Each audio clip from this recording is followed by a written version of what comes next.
રોકાણકારોને આકર્ષવા વિવિધ કંપનીઓ એક પછી એક આઈપીઓ લાવી રહી છે.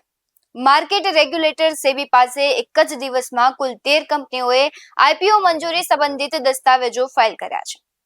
નમસ્કાર, BS9 TV ન્યૂઝમાં આપની સાથે હું ભગવતી વિશાવડિયા. શેર બજારમાં ચાલી રહેલી તેજી વચ્ચે કંપનીઓ ભંડોળ ઊભું કરવા માટે આઈપીઓ લાવવા માટે દોડધામ કરી રહી છે. માર્કેટ રેગ્યુલેટર સેબી પાસે એક જ દિવસમાં કુલ 13 કંપનીઓએ આઈપીઓ મંજૂરી સંબંધિત દસ્તાવેજો ફાઇલ કર્યા છે.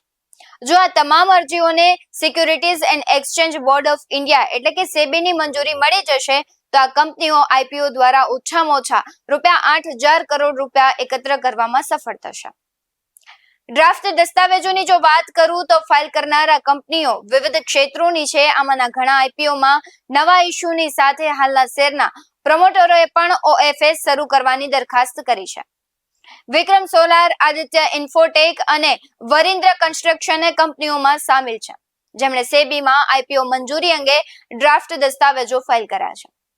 જો અન્ય કંપનીઓની વાત કરું કે જેમણે ડ્રાફ્ટ દસ્તાવેજ દાખલ કર્યા છે તેમાં એજેક્સ એન્જિનિયરિંગ, રાહી ઇન્ફ્રાટેક, વિક્રન એન્જિનિયરિંગ, મિડવેસ્ટ, વિની કોર્પોરેશન, સંભવ steel tube, zero institute of technology management and research, all time plastic limited, Skoda tubes અને ડેવ એક્સિલેટરનો સમાવેશ થાય છે. ટૂંકમાં કહું તો આગામી 2 મહિનામાં એક પછી એક અનેક આઈપીઓ માર્કેટમાં ધૂમ મચાવવા આવી રહ્યા છે. આવા જ વધુ અહેવાલો સાથે ફરી મળતા રહીશું. તમે અમારી YouTube ચેનલને સબસ્ક્રાઇબ કરવાનું, અમને Facebook અને Instagram પર ફોલો કરવાનું ભૂલશો નહીં. બાકી અવનવી અપડેટ્સ મેળવવા માટે આપ જોતા રહો BS9 TV ન્યૂઝ.